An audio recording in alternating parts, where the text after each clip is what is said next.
সবাইকে স্বাগত জানাই। আমাদের যে রেলওয়ের যে সিরিজটা চলছিল পিআইকিউ সিরিজ, সেই সিরিজের আজকে ২য় নম্বর ক্লাস। তো এই আজকের ক্লাসে আমরা মোস্ট ২৫টা প্রশ্ন পিআইকিউ প্রশ্ন প্র্যাকটিস করব। তো চলো সময় নষ্ট না করে দেখে নেওয়া যাক প্রশ্নগুলো। প্রথম প্রশ্ন, মার্তণ্ড সূর্য মন্দির কোথায় অবস্থিত? A Varanasi, B Kashmir, C Shimla, D Madurai. তো অবশ্যই সঠিক অ্যান্সার এখানে বি কাশ্মীর। দেখো নোটসে লেখা আছে যে ঐতিহাসিক মার্তণ্ড সূর্য মন্দির ভারতের কেন্দ্রশাসিত অঞ্চল জম্মু ও কাশ্মীরের অনন্তনাগ জেলার মাত্তান নামক স্থানে অবস্থিত। এটা কে কারা করেছিল? না, কারকোটা রাজবংশের রাজা ললিতাদিত্য মুক্তপিদ কর্তৃক নির্মিত। অর্থাৎ কারকোটা রাজবংশের রাজা ললিতাদিত্য মুক্তপিত এই মন্দিরটা স্থাপন করেছিল, যে মন্দিরটা আছে কোথায়? কাশ্মীরে। দ্বিতীয় নম্বর প্রশ্ন, কাজিরাঙা জাতীয় উদ্যান কোথায় অবস্থিত? A Assam, B Haryana, C Shimla, D Gujarat. তো কাজিরাঙা জাতীয় উদ্যান কিন্তু এ আসামে অবস্থিত। আমরা এছাড়াও আসামে আরো টোটাল 7টা জাতীয় উদ্যান রয়েছে। তো সেই নামগুলো একবার দেখে নেব, পরীক্ষায় আসে প্রশ্ন। দেখো এই যে কাজিরাঙা, এটা হচ্ছে আসামে অবস্থিত। এখানে মূলত কি পাওয়া যায় বলতো? একশৃঙ্গ গন্ডার সংরক্ষণের অভয়ারণ্য। এই কাজিরাঙাতে একশৃঙ্গ গন্ডারকে সংরক্ষণ করে রাখা হয়। এবং আসামে বর্তমানে 7টি জাতীয় উদ্যান আছে। এগুলো কিন্তু মনে রাখতে হবে। কোনো একটা জাতীয় উদ্যান এরকম তুলে বলে দিল যে এটা কোথাকার জাতীয় উদ্যান, সেরকম কাজিরাঙা জাতীয় উদ্যান, মানস জাতীয় উদ্যান, ওরাং জাতীয় উদ্যান, নামেরি জাতীয় উদ্যান, ডিব্রু সৈখোয়া জাতীয় উদ্যান, দিহিং পাটকাই জাতীয় উদ্যান, রায়মোনা জাতীয় উদ্যান। তো এই 7খানা জাতীয় উদ্যানের কিন্তু আমাদেরকে নামগুলো মনে রাখতে হবে। তো পরের প্রশ্ন 3 নম্বর, কলমকারী চিত্রকলা কোন রাজ্যে সাথে সম্পর্কিত? A Assam, B Haryana, C Andhra Pradesh, D Maharashtra. মনে রাখবে এই কমলকারী চিত্রকলাটা কিন্তু সি অন্ধ্রপ্রদেশে দেখা যায়। দেখো এই চিত্রটা, দেখো এই চিত্রকলাটা কিরকম। এটা অন্ধ্রপ্রদেশের রাজ্য প্রচলিত একটা প্রাচীন বস্ত্র শিল্প, অর্থাৎ বস্ত্র বা কোনো কাপড়ের উপর এই চিত্রটা অঙ্কন করা হয়ে থাকে। প্রাকৃতিক রং ব্যবহার করে সুতির কাপড়ের উপর এঁকে বা ব্লক প্রিন্টিং এর মাধ্যমে পৌরাণিক কাহিনীকে ফুটিয়ে তোলা হয়। তো এত মনে রাখবে যে কমলকারী চিত্রটা কোথায় অবস্থিত, এই কোথায় হয়ে থাকে, কোন রাজ্যে? অন্ধ্রপ্রদেশ। এবং এটা কাপড়ের উপর করা হয়ে থাকে। 4 নম্বর প্রশ্ন, পৃথিবীর অভ্যন্তরীণ তাপ শক্তিকে ড্যাশ শক্তি বলে? এ সম্ভাব্য, বি গতি, সি সৌর, ডি ভূতাপীয়। তো অবশ্যই সঠিক অ্যান্সার এখানে ডি ভূতাপীয়। নোটসে দেখো লিখেছি ভূতাপীয় শক্তি বলা হয় অভ্যন্তরীণ শক্তিকে পৃথিবীর গভীরে সঞ্চিত উত্তপ্ত শিলা ও ম্যাগমা থেকে উৎপন্ন এক ধরনের নবরায়ণযোগ্য শক্তি, যা সরাসরি ঘর গরম করতে বা বিদ্যুৎ উৎপাদন করতে সাহায্য করে। 5 নম্বর প্রশ্ন, দিল্লি চলো এটি কার slogan? A Netaji Subhash Chandra Bose, B Mahatma Gandhi, C Vivekananda, D Rabindranath Tagore. তো দিল্লি চলো এই স্লোগানটা অবশ্যই আমরা জানি নেতাজি সুভাষচন্দ্র বসু। এই সমস্ত প্রশ্নগুলো কিন্তু পিআইকিউ প্রশ্ন 2019 সালে আর আরআরবি গ্রুপ ডির একটা প্রশ্ন থেকে নিয়ে আসছি আমি প্রশ্নগুলো। তো এখানে লেখা হয়নি, কিন্তু এগুলো সমস্ত গুলো কিন্তু পিআইকিউ প্রশ্ন। পরের প্রশ্ন, রংপুর বিদ্রোহ কবে হয়? এ 1689, বি 1783, সি 1986, ডি 1729। তো সঠিক অ্যান্সার এখানে বি 1783 সালে হয়েছিল। এটা কাদের মধ্যে হয়? প্রশ্ন তো আসতে পারে, তাই না? দেখো 1783 সালে জানুয়ারি মাসে মূলত 18ই জানুয়ারিটা হয়েছিল, বাংলাদেশের রংপুর ও দিনাজপুর অঞ্চলে সংগঠিত হয়েছিল। তাহলে এই রংপুর বিদ্রোহটা কোথায় সংগঠিত হয়েছিল? না বাংলাদেশে, বর্তমানে বাংলাদেশের রংপুর ও দিনাজপুর অঞ্চলে। এটি ইস্ট ইন্ডিয়া কোম্পানির আমলে জমিদার ও ইজারাদার, বিশেষ করে দেবী সিংহ কর্তৃক অত্যাধিক রাজস্ব আদায়ে এবং অত্যাচারের বিরুদ্ধে কৃষকদের একটি প্রতিরোধ আন্দোলন। অর্থাৎ জমিদাররা প্রচুর পরিমাণে রাজস্ব আদায় করত, যার ফলে কৃষকরা এই আন্দোলনটা করেছিল 1783 খ্রিস্টাব্দে। ওকে, পরের প্রশ্ন 7 নম্বর, নিম্নের ফসলগুলির মধ্যে কোনটি তৈল ফসল নয়? এ সরিষা, বি তিল, সি বাজরা, ডি চীনাবাদাম। তো সঠিক অ্যান্সার এখানে সি বাজরা। বাজরা কিন্তু তৈলবীজ নয়, বাকি তিনটে যে সরিষা, তিল, চীনাবাদাম এগুলো কিন্তু তৈলবীজ, তৈল ফসল। তৈল ফসল মানে যেখান থেকে আমরা তেল পেতে পারি, কিন্তু বাজরা তো একটা খাদ্য, মানে আমরা তো খেয়ে থাকি, এটা রুটি করে বাজরা রুটি বলে এগুলো। দেখো বাজরা হলো একটা দানা শস্য, ঠিক আছে, বা মিলেট জাতীয় ফসল, মূলত খাদ্য হিসেবে ব্যবহার করে থাকি, এটি থেকে তেল আহরণ করা যায় না। কিন্তু সরিষা ও সরিষা, তিল এবং চীনাবাদাম থেকে কিন্তু তৈলবীজ ফসল, কারণ এদের বীজ থেকে কি আমরা তৈল উৎপাদন করতে পারি, তার জন্য এই সরিষা, তিল আর চীনাবাদামটা একটা তৈল ফসল, আর বাজরাটা তৈল ফসল নয়। 8 নম্বর প্রশ্ন, হরভজন সিং এর ডাক নাম কি? A the wall, B flying man, C Jammy, D Turbanator. তো অবশ্যই সঠিক অ্যান্সার এখানে ডি টারবানেটর। অস্ট্রেলিয়ান মিডিয়া দেওয়া এই নামটি শিখ ঐতিহ্যের টারবান বা পাগড়ি এবং টার্মিনেটর শব্দের সংমিশ্রণে তৈরি হয়েছে। তার বোলিং স্টাইলকে নির্দেশ করে তাকে এই নামটা দেওয়া হয়েছিল। এবং এছাড়াও মনে রাখবে তাকে ভাজ্জি নামেও কিন্তু তাকে ডাকে। দেখবে যখন খেলা হয়, যখন কমেন্ট্রিতে হরভজন সিং থাকে, তখন যেমন আকাশ চোপড়া কমেন্টার, তারা বলে ভাজ্জি ভাজ্জি, তো তার ভাজ্জি নামেও কিন্তু পরিচিত হরভজন সিং। 9 নম্বর প্রশ্ন, কবিরের রচনার সংকলনটিকে কি বলা হয়? A Abhang, B Bhavani, C Bijak, D Agnimitra. তোমরা কিন্তু নিজেদেরকে বলবে যে নিজেদেরকে দেখবে কতটা তোমরা পাচ্ছ, কতগুলো 25-এর মধ্যে কত নাম্বারে পাচ্ছ তোমরা, এটা কিন্তু দেখা খুবই ইম্পর্টেন্ট। এবং এই সমস্ত নোটগুলো যদি তোমরা পেতে চাও, তো অবশ্যই আমার ডেসক্রিপশন বক্সে আমার লিঙ্ক দেওয়া থাকবে হোয়াটসঅ্যাপ গ্রুপের বা টেলিগ্রামের, সেখানে তোমরা অবশ্যই জয়েন হতে পারো। এই সমস্ত নোটগুলো সব ফ্রিতে পেয়ে যাবে। এবং তোমরা যদি চাও যে আমরা টপিক ওয়াইজ ক্লাস করব, তো অবশ্যই কমেন্টে জানাবে, আমরা টপিক ওয়াইজ ক্লাস করব। তো এখানে দেখে নেবো সঠিক অ্যান্সারটা কি হবে। এখানে সঠিক অ্যান্সার সি বীজক। দেখো সন্ত কবিরের রচনা সবচেয়ে পরিচিত ও প্রধান সংকলনের নাম কি? বীজক।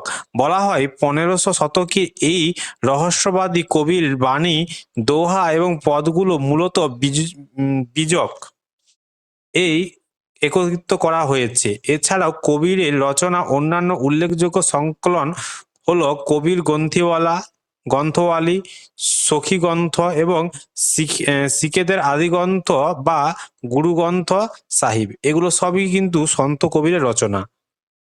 10 নম্বর প্রশ্ন, গোবি মরুভূমি কোন দেশে অবস্থিত?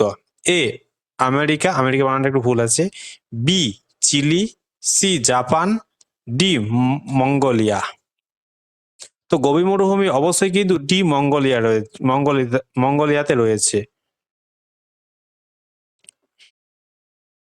এবং দেখবো গোবি মরুভূমিটা এশিয়া মহাদেশের মঙ্গোলিয়া এবং চীন সীমান্ত, এদের বর্ডারে অবস্থিত সুবিশাল ঠান্ডা মরুভূমি। এদের 80% কিন্তু বরফে ঢাকা, মনে রাখবে বরফে ঢাকা রয়েছে। এবং এটি বিশ্বের অন্যতম বৃহত্তম এবং শীতল মরুভূমির মধ্যে পড়ে। 11 নম্বর প্রশ্ন, কোন ভারতীয় খেলোয়াড় আইপিএল এ প্রথম সেঞ্চুরি করেন? এ রোহিত শর্মা, বি বিরাট কোহলি, সি মনীষ পান্ডে, ডি শিখর ধাওয়ান। তো অবশ্যই এখানে সঠিক অ্যান্সার সি মনীষ পান্ডে। দেখো মনীষ পান্ডে কিন্তু 2009 সালে আরসিবির বিপক্ষে খেলতো, সে আরসিবির হয়ে মাত্র 73 বলে 114 রান করেছিলেন এবং এই ঐতিহাসিক ইনিংসটির মাধ্যমে তিনি আইপিএল এর ইতিহাসে প্রথম ভারতীয় সেঞ্চুরিয়ান হন। তো বর্তমানে কিন্তু মনীষ পান্ডে কিন্তু আমাদের কেকেআর দলে খেলছে, কলকাতা নাইট রাইডার্স দলে খেলছে। 12 নম্বর প্রশ্ন, নিচে কোনটি অ্যাসিটিক অ্যাসিডের প্রাকৃতিক উৎস? এ দুধ, বি টমেটো, সি লেবু, ডি পিমড়ের হুল। তো সঠিক অ্যান্সার এখানে বি টমেটো। দেখো প্রকৃতিতে অ্যাসিটিক অ্যাসিড সাধারণত গাজন প্রক্রিয়ার মাধ্যমে তৈরি হয়। টমেটোতে সাইট্রিক অ্যাসিড এবং ম্যালিক অ্যাসিড প্রধান হিসেবে থাকলেও এতে অল্প মাত্রায় অ্যাসিটিক অ্যাসিডও বিদ্যমান থাকে, মনে রাখবে। এবং মনে রাখবে এই অ্যাসিটিক অ্যাসিডের মূল উৎস কিন্তু আমরা ভিনেগারকে বলা হয়। 13 নম্বর প্রশ্ন, কোনটি পৃথিবীর বৃহত্তম দ্বীপ? এ মালদ্বীপ, B Greenland, C Seychelles, D Finland. অবশ্যই সঠিক অ্যান্সার বি গ্রিনল্যান্ড। নোটসে দেখো, আয়তনের দিক থেকে গ্রিনল্যান্ড পৃথিবীর বৃহত্তম দ্বীপ। এটা উত্তর আটলান্টিক মহাসাগরে অবস্থিত ডেনমার্কের একটি স্বায়ত্তশাসিত অঞ্চল। এই বিশাল দ্বীপটির আয়তন কত না 21,66,886 বর্গ কিলোমিটার এবং এটা কিন্তু বেশিরভাগটাই কি বরফে ঢাকা রয়েছে। 14 নম্বর প্রশ্ন, ডান্ডি পদযাত্রা আয়োজন কবে করা হয়? এ 1940, বি 1930, সি 1950, ডি 1947। তো অবশ্যই এখানে সঠিক অ্যান্সার কিন্তু বি 1930 সালে। কে করেছিল ডান্ডি পদযাত্রা? গান্ধীজি। কোথা থেকে করেছিল? পরীক্ষায় আসে কোথা থেকে? এটা সবরমতী আশ্রম থেকে শুরু করেছিল। 1930 সালে 12ই মার্চ শুরু করেছিল। সবরমতী আশ্রম থেকে ডান্ডি উপকূল পর্যন্ত 24 দিন ব্যাপী এই পদযাত্রা চলে এবং 6 এপ্রিল ডান্ডিতে পৌঁছে গান্ধীজি লবণের আইন ভঙ্গ করেন।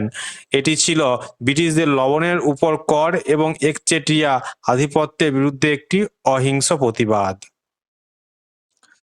15 নম্বর প্রশ্ন, আলিগড়ের মোহামেডান অ্যাংলো ওরিয়েন্টাল কলেজের প্রতিষ্ঠাতা কে? এ মৌলানা আবুল কালাম আজাদ, বি সৈয়দ আহমেদ খান, সি মৌলানা হযরত মোহানি, ডি ডক্টর জাকির হোসেন। তো সঠিক অ্যান্সার বি সৈয়দ আহমেদ খান। সৈয়দ আহমেদ খান এইটা তিনি 1875 সালে 24শে মে উত্তরপ্রদেশে আলিগড়ে প্রতিষ্ঠা করেছিল, মনে রাখবে। তারপর পরের প্রশ্ন, পুদুচেরি কেন্দ্রশাসিত অঞ্চলে কতগুলি সংসদীয় শাসন রয়েছে? এ 3, বি 1, সি 2, ডি 4। তো এখানে সঠিক অ্যান্সার বি 1। দেখো পুদুচেরিতে কেন্দ্রশাসিত অঞ্চলে মোট একটি লোকসভা আসন আছে আর একটি রাজ্যসভার আসন রয়েছে এবং এই লোকসভা এই একটি মাত্র আসনের অধীনেই পুদুচেরি, কারাইকাল, মাহে এবং ইয়ানাম এই 4টি অঞ্চল অন্তর্ভুক্ত।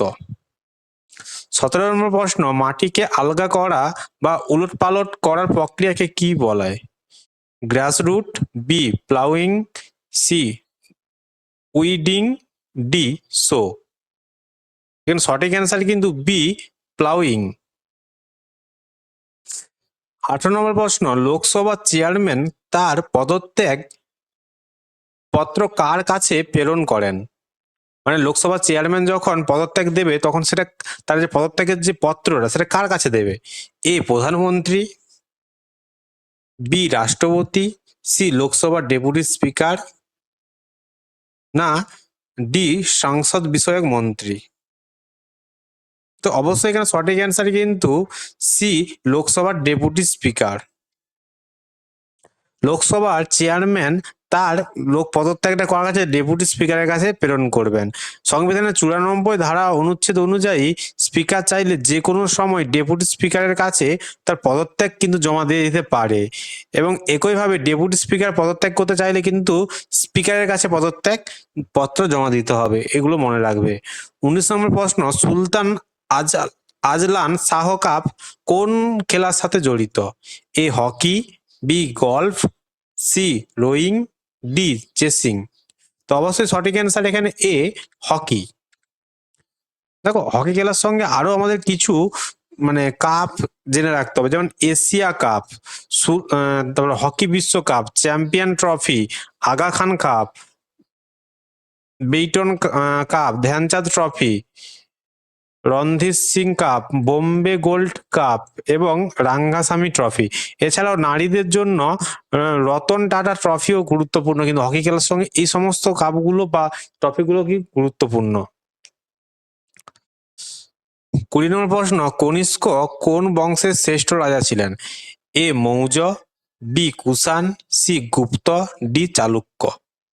তো কনিষ্ক ছিলেন কুষাণ বংশের কিন্তু শ্রেষ্ঠ রাজা, এবং এই কনিষ্কের সময় কিন্তু মনে রাখবে চতুর্থ বৌদ্ধ সম্মিলন কাশ্মীরে সংগঠিত হয়েছিল, এবং এর শকাব্দ কিন্তু চালু হয়েছিল কিন্তু এই কনিষ্কেরই সময়। প্রশ্ন আছে যে শকাব্দ কত খ্রিস্টপূর্বাব্দে হয়েছিল? না 78 খ্রিস্টপূর্বাব্দে। কার সময়কালে? না কনিষ্কের সময়কালে।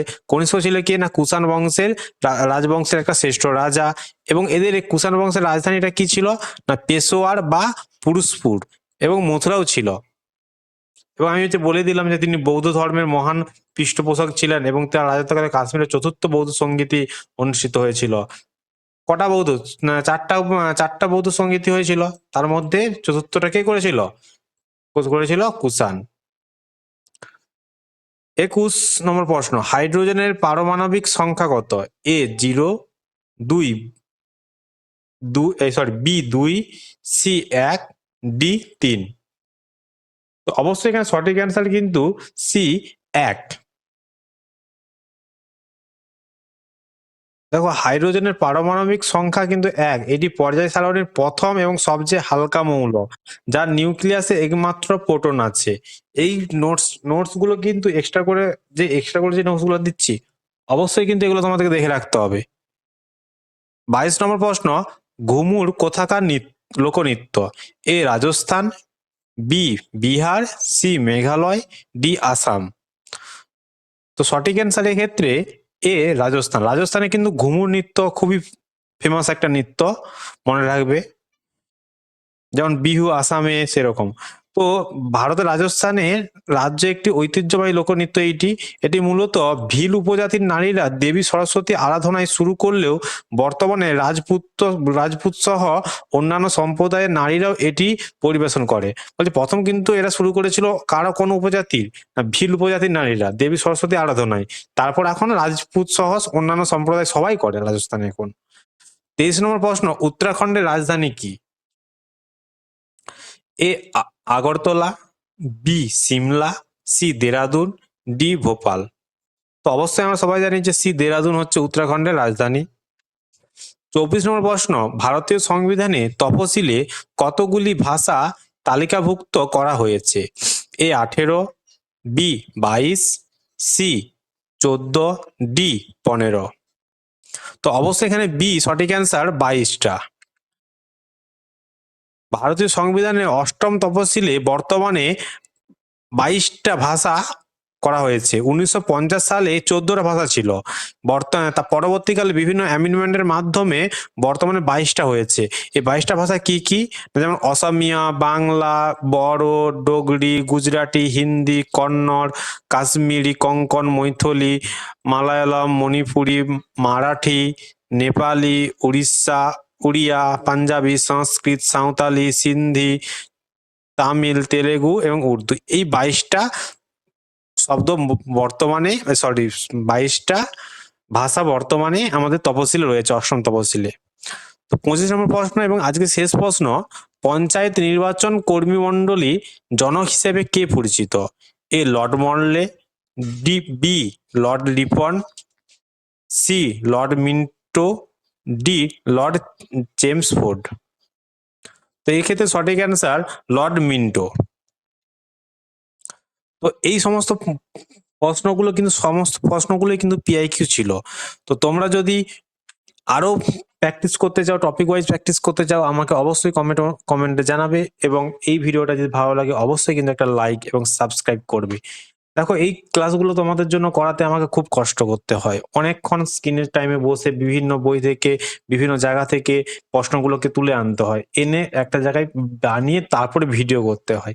তো অবশ্যই কিন্তু এই পরিশ্রমের জন্য তোমরা একটা লাইক এবং কমেন্ট এবং মেনলি সাবস্ক্রাইব করতে ভুলবে না। তো চলো, ধন্যবাদ, ভালো থাকবে।